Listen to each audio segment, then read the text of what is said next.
In the unforgiving autumn of 1883, while every other settler in the Dakota Territory was frantically constructing stone hearths against their cabin walls, Stanislaw Kowalski was busy digging a grave in his living room. At least, that is what his neighbors assumed. The 34-year-old immigrant was excavating a massive pit 3 feet beneath the earth, where his floorboards should be, ignoring the confused stares of passers-by who stopped their wagons to gawk. They watched him line the bottom of this pit with stone and carve out long winding trenches that snaked beneath the entire foundation of the house. To the local farmers, it looked like madness. One neighbor turned to another and muttered that the man was building his house upside down, predicting that the smoke would have nowhere to go but up, choking the family in their sleep. They couldn't understand what Stanislaw knew about the behavior of heat in a frozen land. But if you want to know how this madman sat comfortably with his children, playing barefoot on warm stones, while the rest of the county nearly froze to death in -42-degree weather, you need to understand the lost engineering he brought across the ocean. Make sure to subscribe to the Feral States, and let me know in the comments, what is the coldest temperature you have ever endured? Stanislaw had arrived in the northern plains in the spring of 1881. Swept up in the massive migration of Poles fleeing a partitioned homeland for the promise of American soil. He left behind the Podlasie region of northeastern Poland, a place where winter wasn't just a season, it was a 6-month siege. In that part of the world, peasant families had spent generations perfecting the art of survival under the crushing weight of Russian imperial rule and brutal weather. Back home, Stanislaw had apprenticed with a master mason in Podlasie. He had learned to construct the towering ceramic stoves that heated the manor houses of the aristocracy. However, his true education came from the village homes of the poor, families who could not afford the luxury of imported tiles. These clever builders had engineered a radically different solution. Instead of building fires against the wall, they buried them. They ran the smoke through intricate stone arteries beneath the floorboards before allowing it to escape up a chimney. The floor itself became the radiator, pushing heat upward into the very air the people occupied. The physics of this system were elementary to anyone who truly grasped thermodynamics. Heat wants to rise. In the standard fireplaces dotting the American frontier, the fire heated the air directly in front of the hearth. That hot air immediately shot straight up to the rafters, pooling along the ceiling, the absolute least useful place for warmth in a drafty cabin. Families would huddle inches from the flames, their faces scorching while their backs froze. The ceiling absorbed the heat, which then slowly bled out through the roof, while the floor remained as cold as the frozen earth beneath it. The Polish solution flipped the script. Put the source of the heat low. Let the warmth percolate up through the floor. Heat the surface where human beings actually stood, sat, and slept. America was supposed to be the land of opportunity, but the northern reaches of the Dakota Territory offered a climate that made Polish winters look mild. Stanislaw was baffled by the American approach to heating. During his first January near the Canadian border, he nearly perished. He was working as a hired hand, sleeping in a cabin equipped with a traditional stone fireplace. The fire roared like a blast furnace all night, consuming cord after cord of wood. Yet the floor remained frosted white. The farmers burned timber constantly, sending all that energy to the ceiling while their toes went numb. They slept on elevated cots just to get away from the icy floorboards, waking in shifts to feed the fire, cursing the creeping cold. Stanislaw watched this inefficiency with silent frustration. The fireplace was drawing perfectly. The chimney was clear. The problem wasn't the fire itself. It was the destination of the heat. It went straight up, through the roof, and into the stratosphere. The floor, where life happened, received nothing. By 1883, Stanislaw had scraped together enough money to claim 160 acres under the Homestead Act, located 8 miles south of the border in Cavalier County. The terrain was flat, void of trees, and utterly exposed to the winds screaming down from Manitoba. Other settlers built standard cabins with standard hearths, fighting the same losing war against thermodynamics. Stanislaw decided to build something else. His nearest neighbor, a Norwegian named Erik Lindgren, watched Stanislaw stake out his property. He noticed the immigrant wasn't just marking the corners of the cabin, he was mapping out a complex grid of trenches. Lindgren rode over, Assuming the man was planning a large root cellar, a fireplace, Stanislaw corrected him, though his English was heavy with the consonants of his mother tongue. Under the floor, 3 feet down. Smoke goes under the house before it leaves. Floor gets warm. Lindgren stared at him, bewildered. He laughed, not out of malice, but out of genuine confusion. Friend, smoke rises. Fire goes in a box against the wall. Chimney goes up. That is how it works here. Yes, Stanislaw nodded. In Poland, we make the heat go where the people are. The conflict wasn't just with the neighbors. It started inside the family. When Stanislaw showed his wife Zofia where the fireplace wouldn't be, the argument began immediately. He walked her through the site, pointing to the trenches he intended to carve, the fire pit that would sit 3 feet below the earth, and the stone channels that would wind back and forth across the foundation before venting on the far wall. The fire burns in a hole, Zofia asked, looking at the dirt.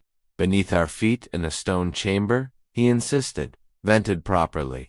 The smoke never enters the room. It travels under the floor and leaves. And if the stones shift, if smoke leaks up through the floorboards, we will never wake up. The children will die. The stones will not shift. I will build it the way the old masters did in Podlasie.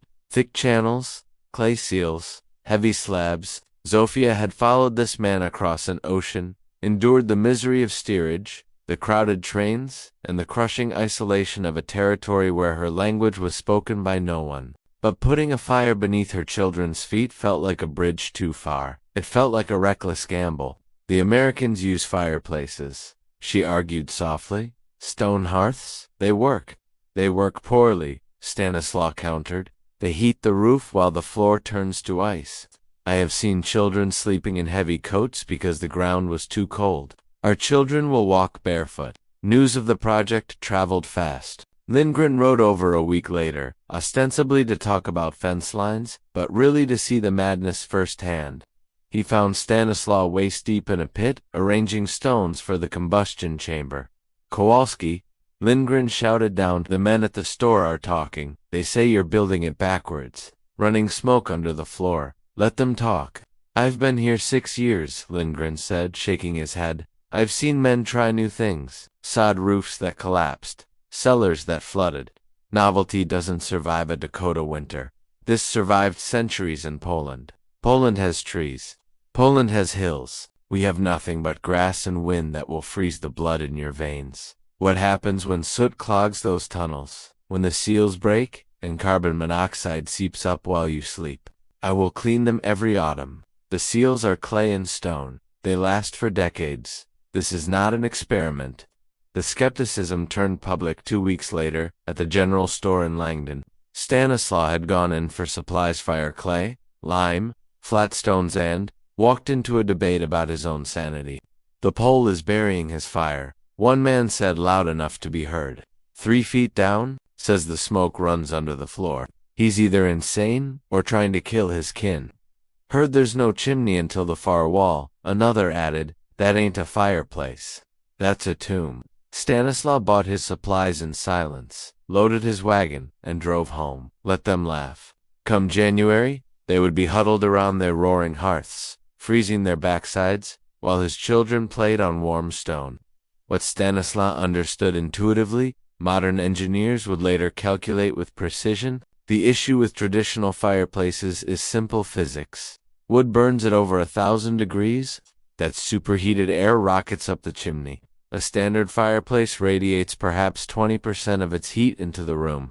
The rest vanishes, warming the clouds. Even the heat that enters the room rises instantly to the ceiling, creating a 30-degree difference between the floor and the roof. Hot heads, frozen feet. Stanislaw's design inverted this failure. By burying the firebox and forcing the smoke through 40 feet of channels beneath the floor, he turned the entire foundation into a radiant heating pad. The heat didn't rush to the ceiling. It soaked into the massive thermal battery of the stone floor. It released slowly, hour after hour, while a normal fire needed constant feeding to keep the room warm. Stanislaw's stone floor would continue to radiate heat for 12 hours after the fire died.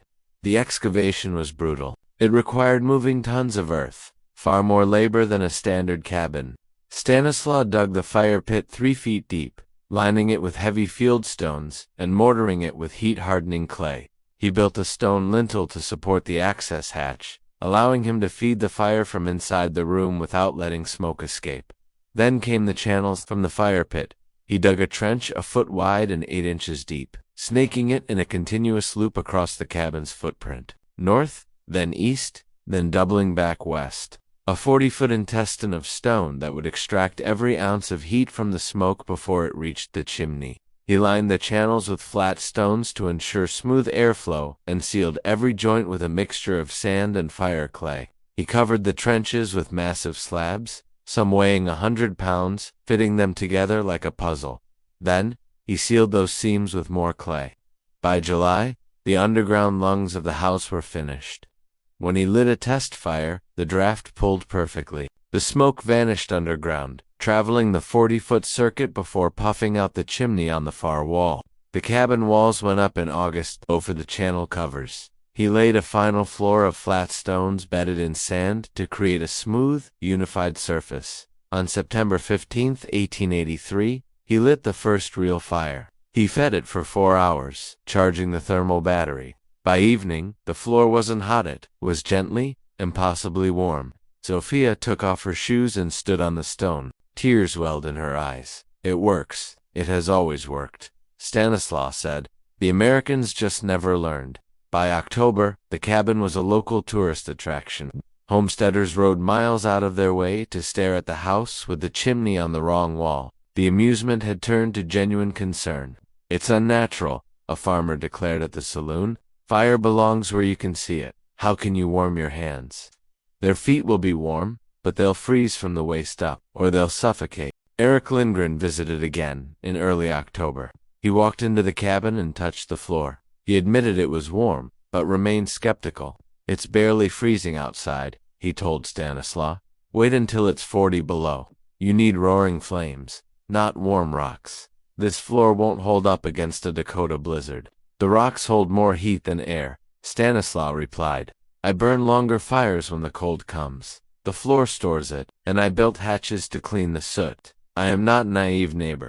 "I hope you're right," Lindgren said, mounting his horse.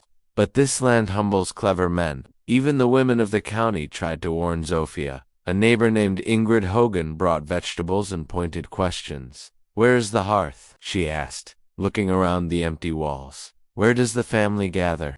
"We gather everywhere," Sophia said. "The floor is the hearth." Then came the test. January 1884, a winter that would be etched into local history as the benchmark for suffering. On January 11th, an Arctic hammer fell from Manitoba. Temperatures plummeted from 15 degrees to 22 below zero in hours. By the next morning, it was minus 35. On January 13th, the thermometer outside Eric Lindgren's window read minus 42 degrees. The wind chill was lethal.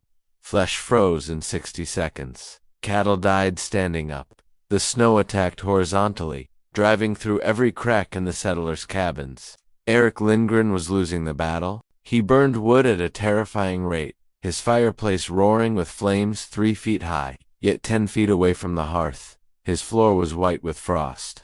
His children slept in a heap on a raised platform, shivering under mountains of wool. He woke every hour to feed the fire, stumbling through a cabin that felt like an icebox. The Hogan family fared worse. Their chimney cracked from the thermal shock, forcing them to stuff rags in the gaps and huddle in a single corner. A bachelor named William Garrett burned his furniture, and then his floorboards, just to stay alive. At the Kowalski homestead, the morning of January 13th began like any other. Stanislaw woke, opened the floor hatch, and lit a fire in the pit. He fed it oak and ash for 4 hours. The smoke traveled its 40-foot journey, dumping its heat into the stones. By the time the temperature outside hit minus 42, the floor was a massive radiator. Stanislaw and Zofia stayed inside. Their children, 5-year-old Martina and 3-year-old John, played on the floor in their socks. They built towers of blocks. They napped on blankets, spread directly on the stones. The thermometer inside read 55 degrees, but the floor surface was 72. Radiant heat rose gently, warming their bodies directly. 2 days later, Lindgren sent a farmhand to check on the Polish family, fully expecting to find corpses. The man returned with a face full of confusion. He had seen Stanislaw chopping wood outside, and the children playing in the window, barefoot. Lindgren rode over himself on January 17th. He looked like a ghost, haggard, sleep-deprived, frozen to the bone. He found Stanislaw stacking wood. "Show me," Lindgren demanded. "Show me how you are alive." Stanislaw opened the door. Lindgren stopped. There was no roaring fire, no glowing stove. Just a gentle, enveloping warmth that seemed to come from everywhere. "Touch the floor," Stanislaw said. Lindgren knelt. The stone was pleasant against his frozen palm. He moved his hand around. No cold spots. "It's warm," he whispered. "The whole thing. 72 degrees. Stanislaw said. "My children sleep in light wool. They haven't worn boots in a week." Stanislaw showed him the notebook where he recorded the data. January 13th, outside -42, floor +71, wood consumed 60 pounds. 60 pounds, Lindgren gasped. "I burned 400 a day. I burned a forest and nearly froze." "You heat the sky," Stanislaw said, tapping the floor. "I heat the stone. The stone keeps the promise." Another neighbor, Olaf Bergstrom, arrived 2 days later with frost-bitten fingers. He sat on the floor, weeping as the warmth penetrated his damaged hands. "It is like summer," he said. "The heat rises into you." By February, the Kowalski cabin was a pilgrimage site. 14 families visited, sitting on the warm floor with their boots off, asking how to mix clay and how deep to dig channels. Eric Lindgren was the first to convert. He brought his sons to learn the method. Stanislaw taught them everything: the depth, the draft, the cleaning hatches. "You give away the secret?" Zofia asked. "Knowledge hoarded is knowledge dead," Stanislaw replied. "Cold does not care about nationality. Warmth shouldn't either." That spring, Stanislaw supervised the construction of 4 new Hypocaust systems in the county. The Lindgren farm became a showcase. A German immigrant adapted it for a larger house. A widow retrofitted her cabin to survive the next winter. The local newspaper ran a story on the Polish method, and letters poured in from Montana and Minnesota. Stanislaw answered every single one, sketching diagrams for free. Stanislaw Kowalski lived on that homestead for another 41 years. He died in 1924, surrounded by grandchildren who had grown up playing barefoot on warm stones while blizzards raged outside. When the cabin was finally dismantled in 1952, the underground channels were still pristine. 70 years of service, perfectly intact. The winter of 1884 remained the yardstick for suffering in the Dakotas, but for those who listened to the crazy Pole, it was the year they stopped fighting physics. Fighting physics wastes energy. Cooperating with physics multiplies it. Today, we call it radiant floor heating. We use plastic tubes and hot water, but the wisdom is identical. Heat the floor, and the room takes care of itself. Stanislaw's neighbors saw heat rising as a problem to be fought with bigger fires. He saw it as a vehicle to deliver comfort from the ground up. When Zofia passed away, her daughter found a note in her Bible. It read, "He said the fire belonged beneath our feet. I said he was building a tomb. He built us the warmest home in the territory." If you enjoyed this story of forgotten ingenuity, please hit the like button and subscribe.